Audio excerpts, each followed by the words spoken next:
What is going on, everyone? Welcome back to Captain Jim's Hats Ahoy. I mean, world according to Briggs. I gotta quit watching cruise ship videos. I keep having a reoccurring dream that I own a novelty hat shop at a port town. It's not weird, is it? Anyway, moving on. Today's video has nothing to do with cruise ships. It has to do with places in America that were once filled with life and opportunity that now sit abandoned like a monument to someone's failure. That's most cases. Sometimes a natural disaster played a major part in its demise. Throughout history, people have built structures and opened the doors with ribbon-cutting ceremonies that often included a giant pair of scissors. It could be a new factory, hospital, prison, asylum, theme park, the list goes on. These buildings were alive with patients, criminals, workers, soldiers, and people on vacation. Nothing lasts forever. One day everyone went home at the end of a workday, never came back. What was left was silence and a shell of what once was. This list is about the coolest abandoned places in the United States. Some of them are cool because they look cool, some of them are cool because they got a great backstory. And I'm going to tell you about them. Now, quick disclaimer on this one, a lot of the footage wasn't the greatest and I couldn't find a lot of it, so I did what I could. Don't give me a hard time in the comment section. Alright, I hope you guys enjoy it. Here's part 1.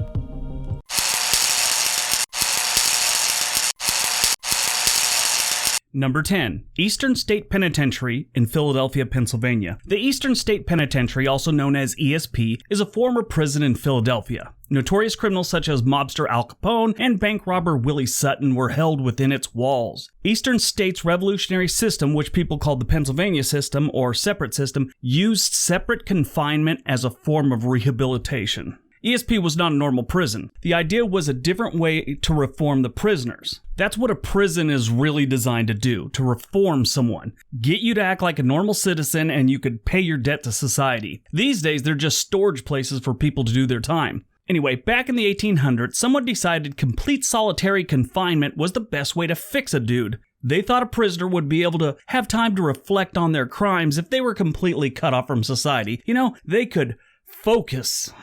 The one thing they overlooked, I guess, was when someone is locked in a box with nothing but their thoughts for, 10 to 30 years, they go crazy. You had a murderer. Now you have a murderous psychopath that's probably dealing with several personalities. Luckily, they changed this type of therapy back in around 1913 because of overcrowding and the mental issues suffered by the inmates. ESP was operating from 1829 to I keep wanting to say ESPN. Anyway, ESP was operating from 1829 to 1970s. I did see it remained open until 1977, and that was probably people maintaining it until they were sure they weren't going to use it anymore. After that, it was abandoned.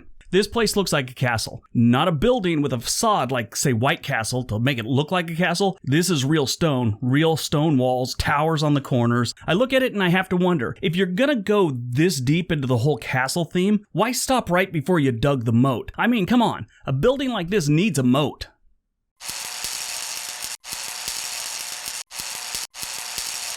Number 9, Heritage USA, Fort Mill, South Carolina. Heritage USA was a Christian-themed amusement park that was opened in 1978 by a successful TV preacher and his wife. Jim and Tammy Faye Bakker were everywhere in the 80s, and a couple of times it was for nice things. That was very few times. If you don't know who these two are, consider yourself lucky. Jim and his wife Tammy Faye were living large before the first scandal broke. That, of course, would be Jim in a hotel room with a secretary. After that, Bakker was indicted in 1988 on 8 counts of mail fraud, 15 counts of wire fraud, and 1 count of conspiracy. He had been under investigation all through the 80s by the FCC and the IRS. In 1989, after a 5-week trial in Charlotte, North Carolina, a jury found him guilty on all 24 counts, and the church was stripped of their tax exemption. The judge sentenced Bakker to 45 years in federal prison and imposed a $500,000 fine. After years of lawyer shenanigans, his sentence was reduced and he was released in 1994. He is back at it now, ladies and gentlemen, and he just got told he can't push COVID-19 cures anymore on his show. Yeah, he was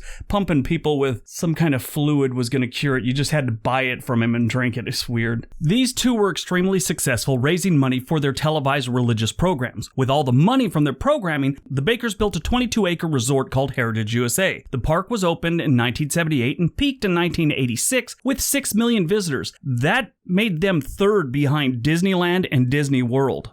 Not bad. It had a water park and a place to give donations. It had a really nice restaurant with a place to give donation. It had prayer rooms with a place to give donations. It had many other spots where you could give donations. Could you imagine being at this place? You find a restroom, you're sitting down, getting ready to take care of your business after a long day of eating the Lord's corn dogs and holy fries, and someone slides a donation basket under the door? Yeah, that'd be rough. Not much of the park is left. A lot of companies came in and bought it and put houses up there. A few things remain, including an abandoned 21-story Heritage USA hotel that stands there like a monolith of scandals, with missing plaster and broken windows.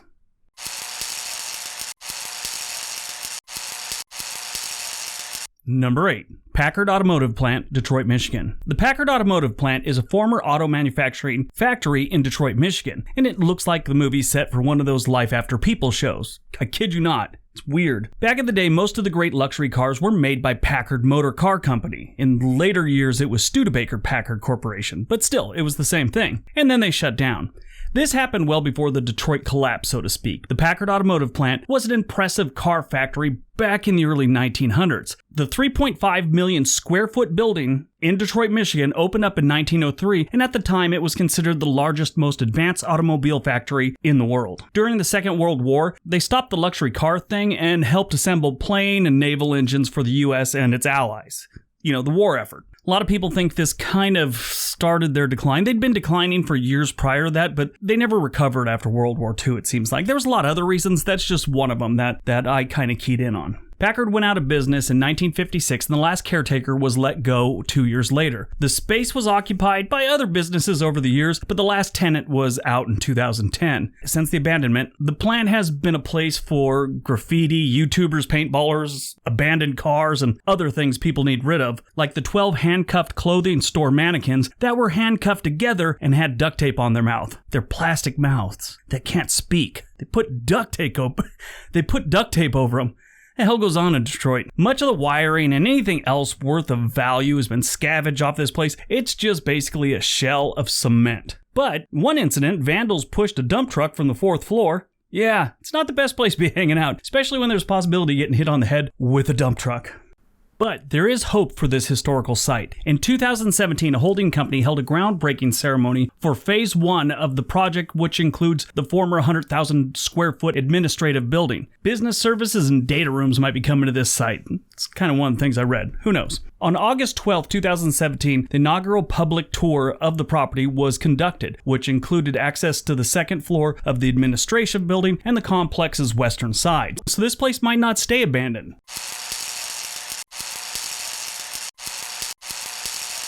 Number 7. The Goldfield Hotel, Goldfield, Nevada. The Goldfield is a historic 4-story stone and red brick building that was once Nevada's most spectacular hotel. It cost between $300,000 and $400,000 to build at the time, which that means it's probably around $12 million in today's money. It was the best hotel in Nevada at the time of its completion in 1908. Goldfield was a boomtown in the first decade of the 20th century due to the discovery of gold. Goldfield, get it? They didn't have to go far for that name. Between 1903 and 1940, Goldfield's mine produced more than $86 million in gold at the time. In today's money, that's like $2.5 billion. Yeah, they pulled a lot of gold out of the ground there. Goldfield blew up from 36 residents in 1902 to about 20,000 in 1906. Yeah, so in 4 years, they had quite a jump. And those people in Idaho get all pissy when 3 people move onto their block. Compare that to Goldfield and get back to me. The lobby was very elegant, especially for a building in the middle of Nevada. I mean, this was mining town in the desert. Keeping it dust-free probably employed 10 people. Mahogany, woodwork, gold ceilings, leather upholstery, and expensive chandeliers all together made this hotel like the place to visit. The Goldfield Hotel was used until the end of World War II in 1945. The last occupants were actually military personnel. After being abandoned forever, the ghost story started, and this, of course, attracted all the ghost hunters, vandals, and psychics, like moths to a flame. Goldfield has a few other old abandoned buildings that are worth taking a look at. This place is considered a ghost town, even though they have 268 people in the 2010 census. So God knows what it is now. I'm sure people aren't really moving there. It's not really a place people move to. It's more like a place you end up at. But if you go there, check out the hotel and the school. Amazing old buildings.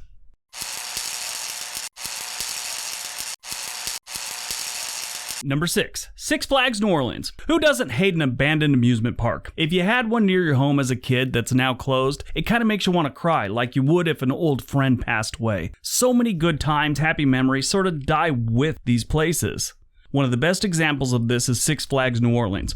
It first opened as Jazzland in 2000. Not a fan of that name, but 2 years later, Six Flags decided they weren't either. They bought the place and changed the name. And then Hurricane Katrina killed the park. It landed on August 2005, and the property was flooded and submerged for a month in 7 feet of water. The prolonged exposure to salt water destroyed almost everything. Six Flags considered the park a complete loss. A few rides were saved and sent to other parks, but that was it. These days, it's just a sad reminder of how nature can be vicious. In the aftermath, the abandoned lot became a popular filming locations for movies including like Dawn of the Planet of the Apes, Jurassic World, Deepwater Horizon, and a few others. Over the years, there's been rumors of reopening or other types of development, but nothing's really happened. Six Flags vacated its lease and the property was taken over by the city in 2009. Trespassing and vandalism are always a thing here. The property is patrolled by both security and the New Orleans Police Department. They will arrest you on site if you go there. The property is also home to fire ants, wild boars, water moccasins, alligators, and a ring toss booth that'll take everything you got and still not give you a pink polar bear wearing a hat. Alright, so that's part 1 of the Abandoned series. I hope you guys enjoyed it. Hope you got some information out of it. Don't forget all the links below. Give the video a big thumbs up if you like what we're doing. Subscribe if you haven't already and you really like what we're doing. Everybody have a great day. Be nice to each other.